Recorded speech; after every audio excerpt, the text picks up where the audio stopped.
Tapos, Okay, GM, digdi po kita sa mga naging highlights kan 2025 na sa mga plano takad to na dagdag na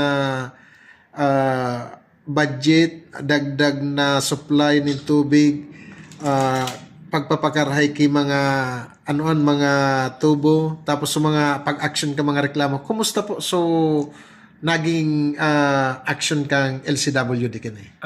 gusto ko lang po ipaabot na nag-iingwa po kita na magkaigwa ki additional na mga pondo sa ngani na mai-channel ta duman sa mas importante as mas may impact na mga paproyekto.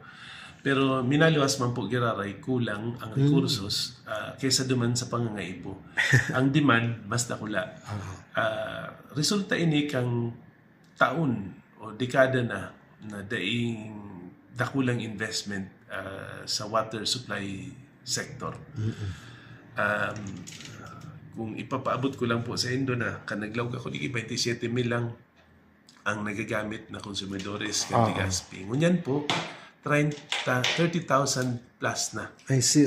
So sa kada taon pareho sa service area 57 barangays. Pero nag-increase ki 3,000 plus.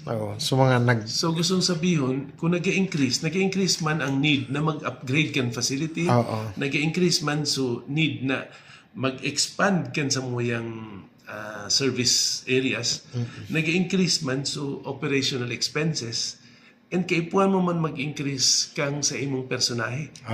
Mag-hire ki mas dakol. Ang SSL sa so Salary Standardization Law, nagdalang kaw ang salary kang empleyado kada taon. Sa inmo kakwaon, kung 23.80 sana ang kubiko, ang kada kubiko kan tubig. So, since 2011 pa po, ang presyong ini. Na-aprobaran man so pag-increase mi kan 2017. Pero na man na-implementa nag-COVID. Iya, tama. Gustong sabihin, ang presyo tangon niya, naglangkaw na sa urig, naglangkaw na sa karne bayat. So mga guling ko niyan kay GM, aral lang kawon na. Nag 380 so karne, nag 400, balik sa 380. Pero sa tubig, yung magraray. Kaya ko po ini pag-emphasize ko yan, tapig to take advantage ko po sa interview ini, ang pagpaaram sa mga tao.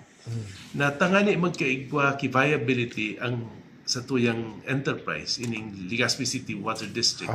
Kay puan kami mag-increase kang samuyang rates. So, pero po ang plano, GM? Pigaadalan pa po.